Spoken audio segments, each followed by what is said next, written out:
Well, I grew up in the 1960s as a teenager, and I remember when our country had a clear, defined vision for the future. I think what's missing in Canadians' hearts is a clear vision for the future. When I grew up in the 1960s, Canada was a vibrant country that knew where it was going. And it was because we had taken the time to define the national interests of our country. And there's sort of 6 elements to that we can talk about. But what I was really hoping to do when I wrote the paper this last spring was to present to Canadians the opportunity for all Canadians to reimagine a future in 25 years where Canada is a thriving, strong, resilient country again.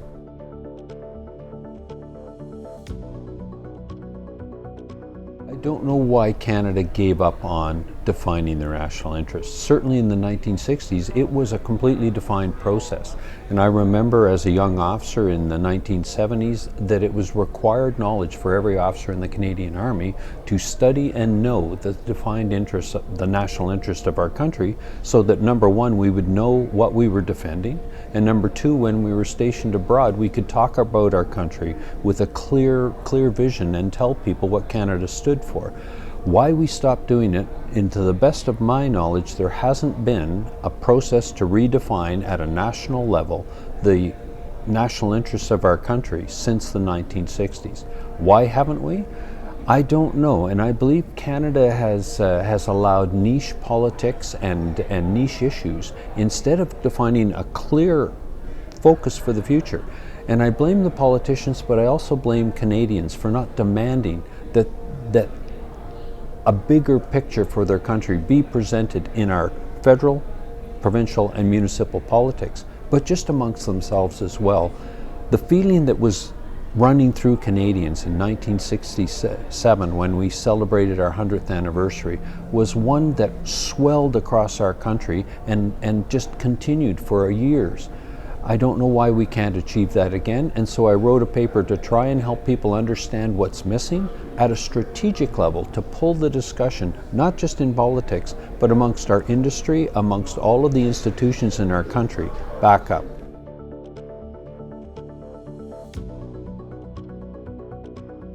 I believe that one of the core things we need to do is to ensure that Canada as a country can respond to whatever challenges it sees in front of it. I believe that climate change is real, but the climate change has always happened in the world. The question isn't whether the climate is changing, it always has through the history of our planet. The question is what's humans' impact on it? And what's the best way, if there is a human impact, to address it? Personally, I feel that the human's impact is tiny compared to all of the natural events, like the sun and all the other things.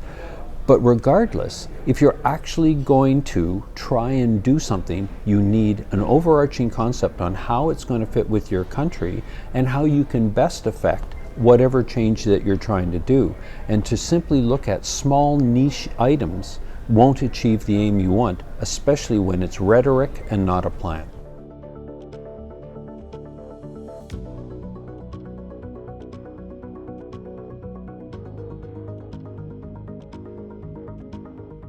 That's the challenge when people don't understand a full range of national interests.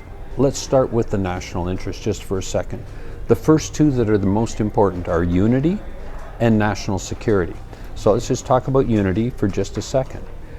A country only exists when it is an identifiable group of people who share the same common interests, values, and ethics.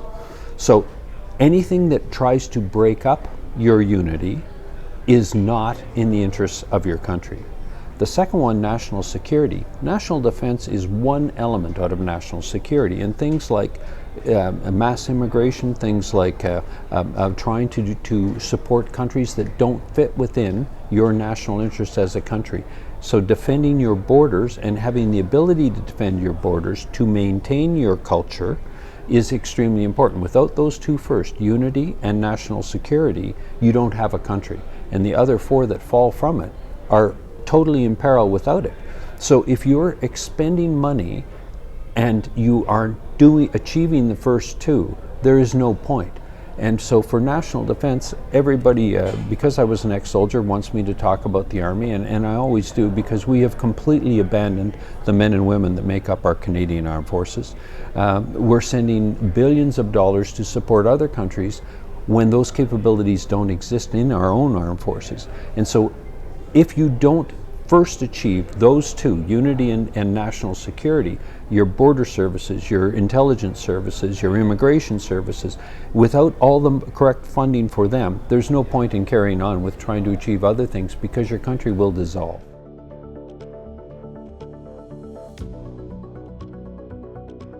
I believe that a post-national state flies in the face of all logic.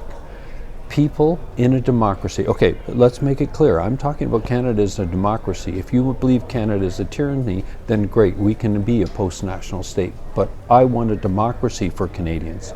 And in a democracy, elected officials at the municipal level, at the provincial level, and at the provincial territorial level, and at the federal level, must have the full ability to control the country in which they live. A post-national state, why I say it flies in the face of all logic for a democracy, you're allowing people outside of the country who aren't elected, who don't represent the people of the country, to make decisions for your country. And I include all of the actors that are working outside of our country, like the WEF, like the United Nations, all of the groups that want to impose regulation type orders on our people. So I believe a post-national state is a complete illogical statement when you're dealing with a democracy, because if the people you elect don't then run your country, what's the point of a democracy?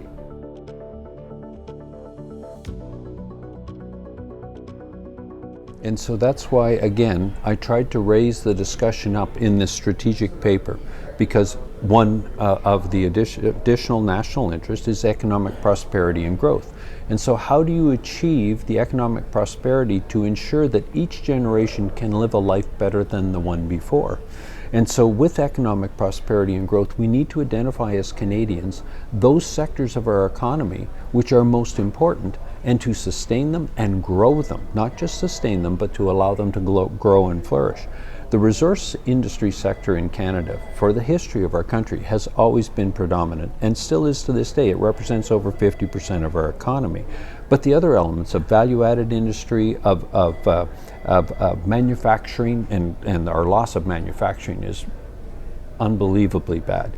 So each of the four major groups, we need to have a national discussion about what do we want our country to be for economic prosperity and growth, which industries are critical. And as we now know, with the new critical minerals and elements, Canada has a plethora of them. But we are one of the richest countries in the world with all types of resource industries. So there's absolutely no way we should not utilize those for the benefit of all Canadians. And so anyone that tries to damage one of those industries is simply not working in the interests of Canadians.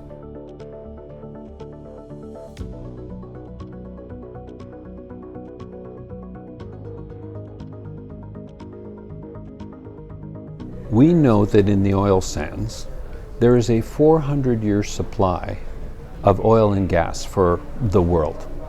A 400-year supply at current world usages. So the fact that we're trying to turn that tap off means we're affecting the whole world, and in a very negative way.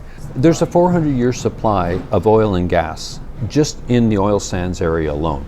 There's more in the rest of Canada. That a Prime Minister would say that there is not a business case for natural gas when we've had 3 world leaders coming to Canada to beg us to produce and to export to them clean natural gas for use in their countries, denies those countries sustainable and reliable futures for their country. We have the opportunity to dramatically affect the rest of the world if we choose to, and we used to consider ourselves an energy superpower. We're in the position now that we're actually causing brownouts in our own country, let alone supporting other countries. The energy sector has always been the way that you raise countries up in their ability to sustain themselves. If you look in Africa, if you look at so many countries around the world that are begging for the ability to produce electricity using whatever resources are available, you create instability, not stability, when you deny them the access to reliable energy.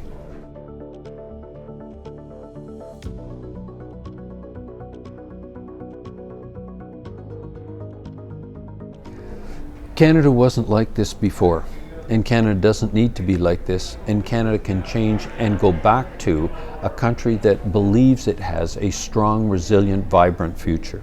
And that's why I wrote the paper. I wanted to try and get people to understand the real, honest potential of our country, and that by working together, instead of trying to use wedge issues to divide us up, that we could find a way to return to a feeling of pure optimism for our country. And anyone who wants to join in that, I served around the world in my career in the Army, and I saw so many people that were so envious of what Canada had and truly wished that they could come and be part of the Canadian vision and dream. I want to be proud and to be able to go back out in the world and say, you're welcome if you come and join us and you want to join in our ethics and values and you want to see the vision, see where we're going. So I wrote the paper to help people to understand that we need to redefine our vision for the future across all 6 of our national interests, and that anyone who wants to come and join us in a measured and reasonable way with immigration, not a flood, but that we welcome them if they share our values and our ethics and want to go into that vision with us. I want Canadians to feel so proud of themselves again, like I did back in 1967 when we celebrated the 100th anniversary of our country.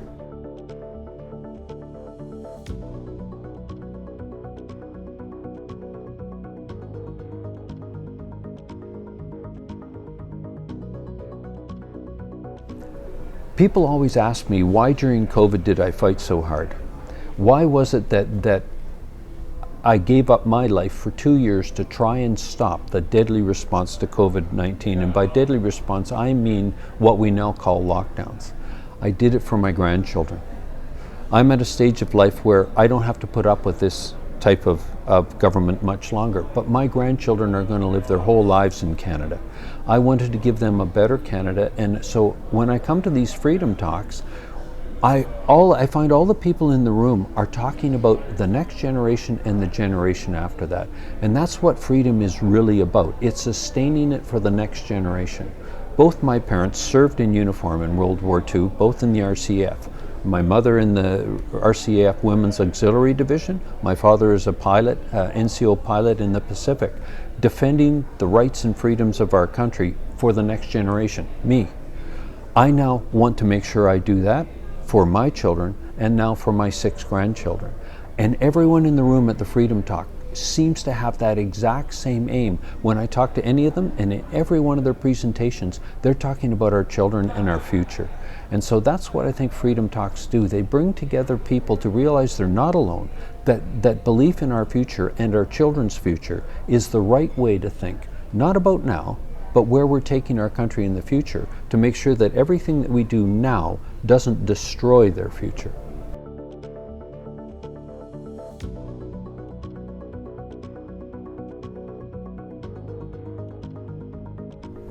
We're already seeing around the world the first steps towards that type of action.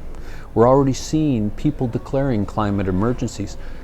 You don't declare an emergency unless you need extraordinary powers. Why would you believe there's a need for extraordinary powers at this time? The world is moving forward. The world is not dying.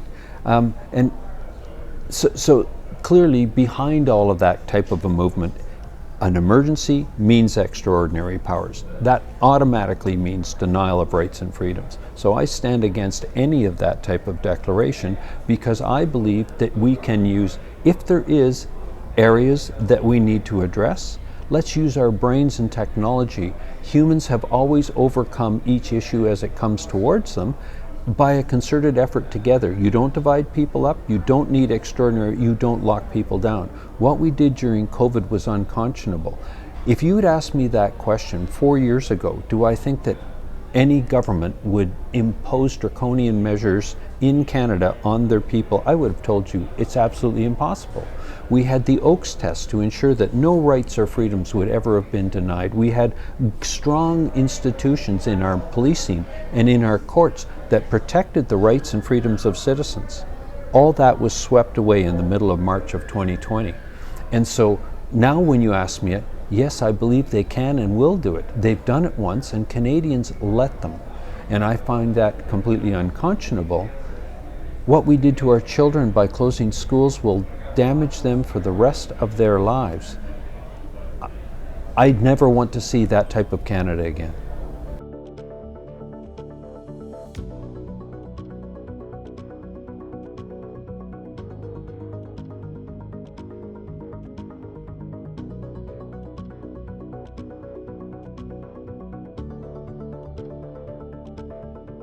In the Alberta Emergency Management Act, when you declare a state of emergency or a state of a local emergency, you must declare the time period and the area that it covers. And you must take it back to Parliament if you wish to extend it, and you must take it back to Parliament on fixed times for things like normal emergencies every 30 days. For things like a pandemic, it was written right in every 90 days. What we've seen now is people misusing the declarations of states of emergency. They're open-ended, they have sweeping powers, they don't define which powers they're going to use, which is required under a state of emergency in law. So they just leave it open-ended so they can do anything they want whenever they want. That completely destroys the current legislation. We either follow our own laws or we change our laws. And if we're going to change our laws, it must be with full public debate and full establishment of correctness, not reasonableness. The last comment I just made about correctness and reasonableness, there's a lawyer, Jeff Rath, who's done a lot of really good work around that, and I encourage people to go back to the National Citizens Inquiry and watch parts of it for themselves and to understand in COVID what happened. During the Red Deer presentations on the second day in Red Deer at the National Citizens Inquiry, Jeff Rath did an excellent presentation on the difference between correctness and reasonableness. And so in layman's terms, reasonableness, an expert in government just has to say that there's some kind of threat and therefore they went and did this, and the courts will accept that they're the expert and the courts don't know enough to rule against them.